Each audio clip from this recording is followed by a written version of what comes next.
Love it when even the liberal outlets are saying this. The return of fascism in Italy with Giorgia's Meloni's party leading in polls ahead of Sunday's election. The Italian far right is edging closer to power. This is from 2 days ago. But what if we saw the results of the election today? There we go. Giorgia Meloni appears to be set to become Italy's most far-right prime minister since Mussolini. I love living in the cool zone. Brothers of Italy leader Giorgia Meloni has claimed victory in a general election that seems set to install her as Italy's first female prime minister, leading the most far-right government since the fascist era of Benito Mussolini. Addressing the media and supporters in the early hours of Monday morning, that would be right now over there. It's Monday morning over there. Meloni said it was a night of pride for many and a night of redemption. It's a victory I want to dedicate to everyone who's no longer with us and wanted this night. To everyone who's no longer with us and wanted this night.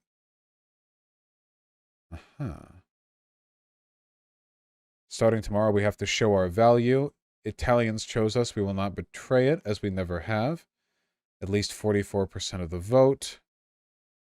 It looks like no one else came even close. That's great.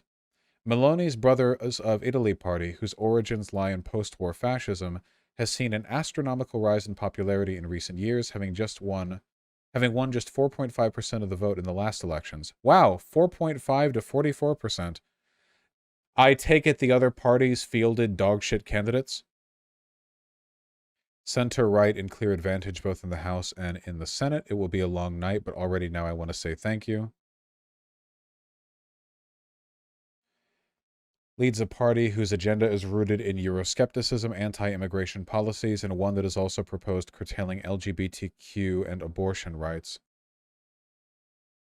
No, the FDL only won 26. The center-right coalition won 44. Okay, so they have the large coalition, and the FDL is the largest party in that coalition. Gotcha. Seems pretty gay. She won because she united with 2 other far-right parties, but their opponents fractured at the last moment. I love politics. It's great. I love how fascists, like always consolidate, and leftists and liberals don't. It's great. Super cool.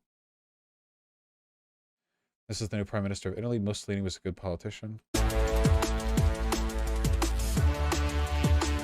Okay, I thought there was going to be a... Oh, here. Mussolini, c'était un bon politicien. Tout ce qu'il a fait pour l'Italie.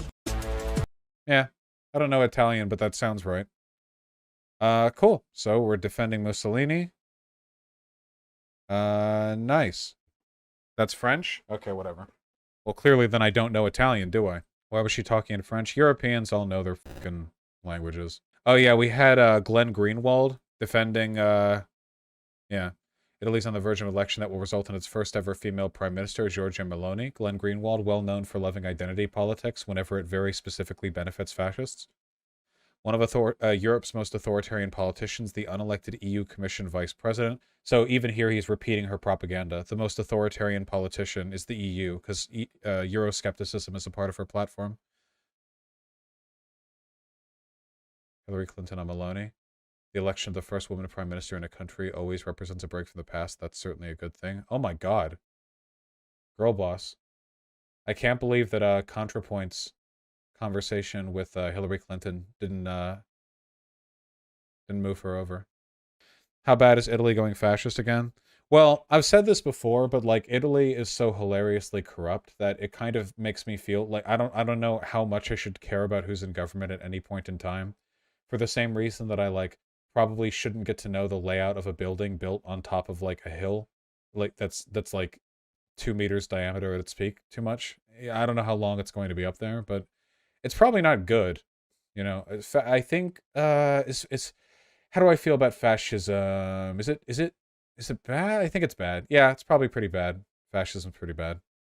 Girl boss fascism. Girl Bossolini. A right-wing populist and Italian nationalist, her political positions have been described as hard right and far right, although she rejects the latter label. She's opposed to abortion, to euthanasia, to partnerships, marriages, and parenting by same-sex couples.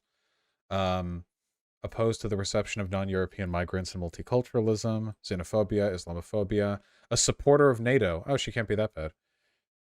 She maintains Eurosceptic views regarding the EU and was in favor of better relations with Russia before the 2022 Russian invasion of Ukraine, which she condemned, pledging to keep sending arms to Ukraine. That is actually really interesting. Ooh, hold on. Historically, far-right European political parties have had close ties to Russia, which she did before the Russian invasion of Ukraine. I wonder when this condemnation took place.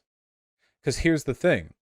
Now that Russia's falling apart, we might see a shift towards more pro-NATO far-right European parties, right? Maybe moving away from like the Hungary model, where you have like the Russia-aligned, like phony isolationism bit, and more of a like, let's take refuge within Western hegemony, rather than like playing towards Russian hegemony. That's interesting. I want to know. I want to know when she made the switch on this. Was it right when the invasion happened or after the attack on Kyiv failed? Because if it was after the attack on Kyiv failed, it becomes very clear that she is that this move over is because she's trying to hedge her bets or stack her eggs in the basket of the best long-term plan for fascism. A lot of Euro far-right politicians had to denounce Putin at the start of the Ukraine war. A last gasp, truly. Political views, political views. Ooh, boy. All right. Let's see. Close to Viktor Orban, of course. Opposes euthanasia. Interesting that euthanasia would be put right up here up front. Over here in America, euthanasia is not like a widely discussed talking point. It's just not brought up that often. Abortion, same-sex marriage, and partnerships. Said she would rather not have a gay child. Same. I'm super homophobic. Opposing gender studies.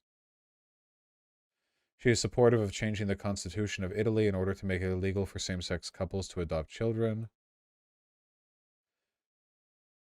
Maloney argued the Walt Disney Company for the decision to represent a gay couple in the musical fantasy movie Frozen 2, writing on her social networks, "Enough. We are sick of it. Take your hands off the children." So she basically just seems like a Republican. She's just, right? Because, like, Republicans are fascist. She's a fascist. Like, we should just, like, that's the template, just Euro-fascism. In August 2022, Maloney reposted a pixelized video on Twitter that shows a woman being raped by an asylum seeker.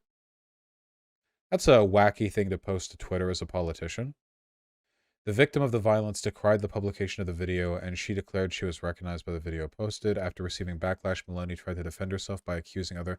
Imagine being raped by a migrant and then having to argue with politicians to take down the videos they're posting of you being raped by a migrant. After receiving backlash, Maloney tried to defend herself by accusing other politicians of not having condemned the rape itself. You need in fascist Italy, everyone needs to quote tweet the video of rape and say, "I denounce this. This is bad." Endorsing the Great Replacement, a white nationalist conspiracy theory. Opposed to the reception of non-European migrants. Maloney believes in a planned mass migration from Africa to Europe for the purpose of replacing and eliminating the Italian population. Hell yeah. Now we're getting into the good shit. A lot of Republican politicians aren't that open about this. The Kalergi plan, yes! This is just full-on Nazi shit, yeah. Maloney and the secret plan to bring immigrants to Italy. Someone tell you how things really are. Maloney says, "We must understand that behind this great theme of uncontrolled immigration, there is no episodic attempt by people hoping to land in Europe. There is an organized movement. There are realities that work to move hundreds of thousands of Africans, Pakistanis, Afghans to Europe because they have a plan. To bring hundreds of thousands of desperate people into the European market because this allows them to have cheap labor. It is no coincidence that Soros, speculative finance, is financing these NGOs. There is also a plan for the deconstruction of society." Okay, so she's a full-on Nazi. Gotcha. This one literally says Soros on that, yeah. It's literally always Soros. There are hundreds of billionaires. There are thousands and thousands of people with active political roles in migration and immigration. I wonder why we keep going to the most publicly well-known Jewish financier. I wonder why that is always the one they go to, without exception. What is your take on Soros anyway? He's a piece of shit. But, like, there are tons of pieces of shit involved in this. A massive number of pieces of shit involved in this. There's a reason why they keep going to him. It's literally just saying Jewish bankers. You know, except they say Soros. Funnily enough, of the billionaires, he's actually one of the better ones. That doesn't mean he's good. Just that he's one of the better ones. He's moderately progressive, and he's at some times like taken good political stances. He was outspoken against the corruption in the Russian Federation after the Soviet Union collapsed. Yeah, one of the good ones, exactly. Opposed the Iraq War? Yeah. Voted in favor of the 2011 military intervention in Libya. She is a supporter of closer ties between Italy and Taiwan. Interesting. Important, Vaush? Likely next Italian PM Giorgia Meloni of the nationalist FDL is known for posting anime fan art of herself. Oh god, she is a Nazi. 100% confirmed now. Literally 100%. Anybody who goes to social media and posts anime girls in flower fields with white dresses while advocating far-right politics is a Nazi without exception. This is trad art, folks. Maloney-chan. How can you be an outspoken advocate against multiculturalism and then advocate for your rise to power based on language and aesthetic sort of signifiers that are from Japan?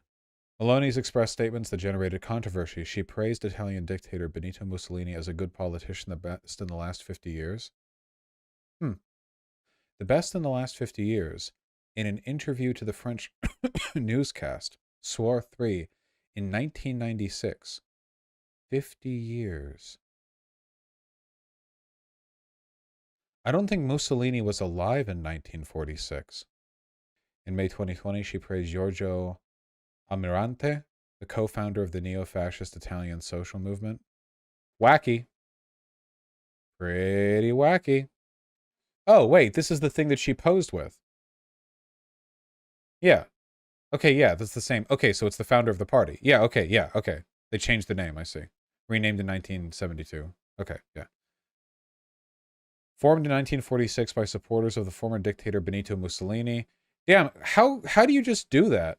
We should have occupied Italy the same way we broke up Germany. I don't think you should get to do a World War II, and then, like, the year after your guy is, like, fucking hung upside down. You're like, okay, now let's form a political party for guys who really like that guy, and you just get to move forward. I don't think that should be allowed. The symbol literally represents the eternal flame of Mussolini's eternal rule. Right. The CIA wanted to stop the communists. Oh my god, you're fucking right. The CIA probably dumped money into these guys. The nanosecond World War II is over. The American feds were like, all right, next up on the chopping block, communists. Okay, let's give $1 million billion trillion to every single person in Europe who hates communists. Who hates communists the most? And it's... There was a CIA operation in France and Italy to stop the very strong communist parties. Yeah, no, the CIA would literally get, like, there was literally a plan to basically just find, like, neo-Nazis across Europe and give them training and weapons, and basically say, like, if the Soviet Union ever invades West, like, you guys will be the covert operatives who will resist Soviet oppression. Like, you'll defend the West from communism. And they basically just spent millions giving weapons to Nazis in Europe. And then, surprise to nobody, these Nazis just, like, use those weapons to form militias and just, like, do crimes and stuff. Like we just gave a bunch of fucking, like, insane, like, frothing at the mouth, like, ex-military Nazis, like, hey, would you, hello, guy who has a personal house shrine to Mussolini. Would you like 4,000 rounds of ammunition and also, like, the implicit legal approval of the United States Central Intelligence Agency? Yeah. Yeah, there was a well, there's your problem podcast episode on the Utica massacre that went over it. Operation Gladio. Operation Gladio, yes. Hell yeah, dude. Codename for clandestine stay-behind operations of armed resistance that were organized by the Western Union, subsequently by NATO and the CIA in collaboration with European intelligence agencies. During the Cold War, some anti-communist armed groups engaged in the harassment of left-wing parties, torture, terrorist attacks, and massacres in countries such as, oh, Italy! The role of the CIA and other intelligence organizations in Gladio, the extent of the activities during the Cold War era, is the subject of debate. Yeah. This is basically like the 1950s to 60s equivalent of when the FBI gives the loner kid LSD and a gun. Do they mention the Italian social movement here? What was the original name of the party? Oh. Oh. Fuck, guys. I think this one's on us. This Nazi bitch who just became leader of Italy is literally part of a Nazi party that we that we in the name of defeating communism.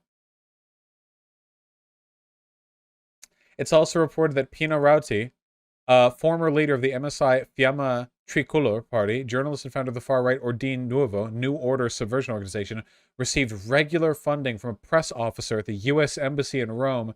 No! Guys, I think America might be evil. The great Satan strikes again. Yeah. Okay, stop. Okay. She praised Giorgio Almirante, the co-founder of the MSI, who was a Nazi collaborator and editor-in-chief of the anti-Semitic and racist magazine La Difesa della Raza, which published the Manifesto of Race in 1938. Doing a big think right now. Having the biggest think imaginable.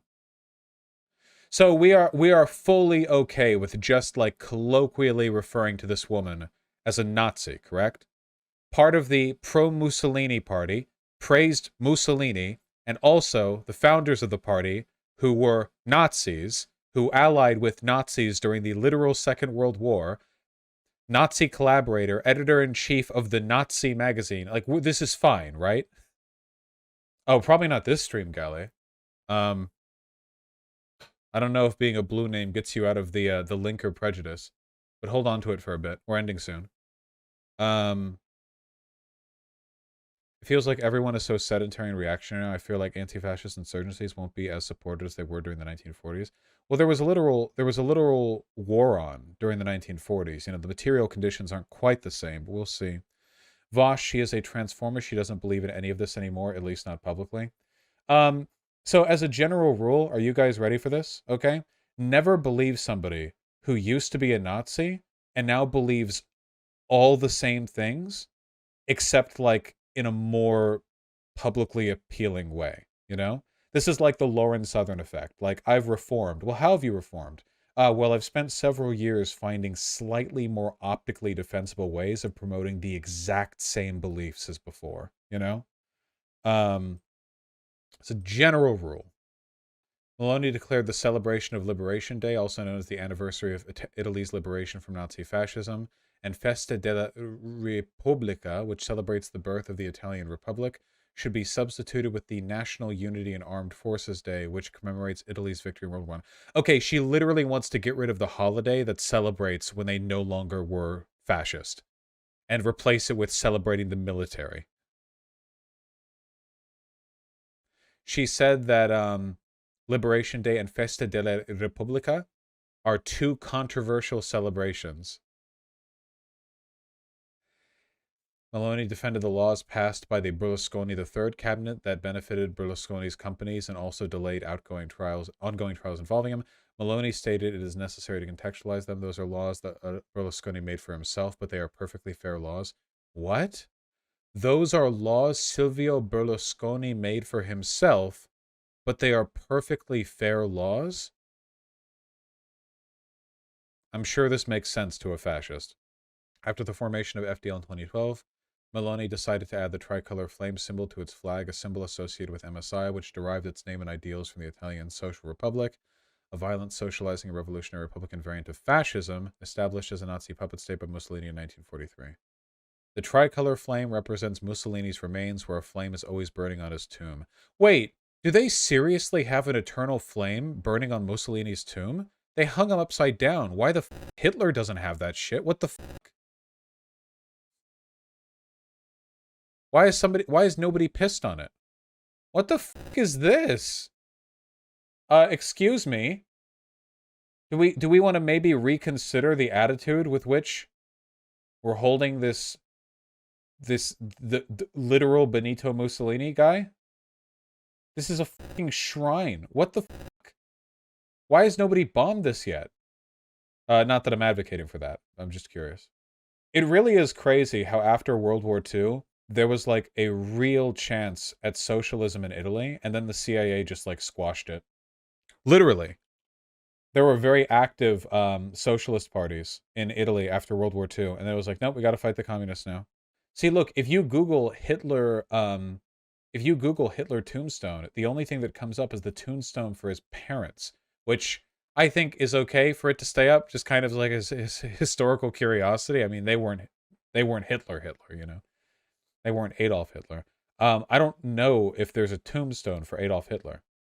They were literally at war with the CIA-funded Fash too. Holy shit, dude. I can't fucking believe that actually America is the bad guys and also fascism. The years have led is a term used for a period of social and political turmoil in Italy that lasted from the late 1960s until the late 1980s, marked by a wave of both far-left and far-right incidents of political terrorism. Germany takes anti-fascism very seriously. That is because in Germany is the closest we've ever come to a successful, what would you call it? Not Reformation. What is it called? What is it called? Reconstruction. It's the closest we've ever come to a real Reconstruction. You know, we didn't do it properly with the Confederacy because Lincoln died.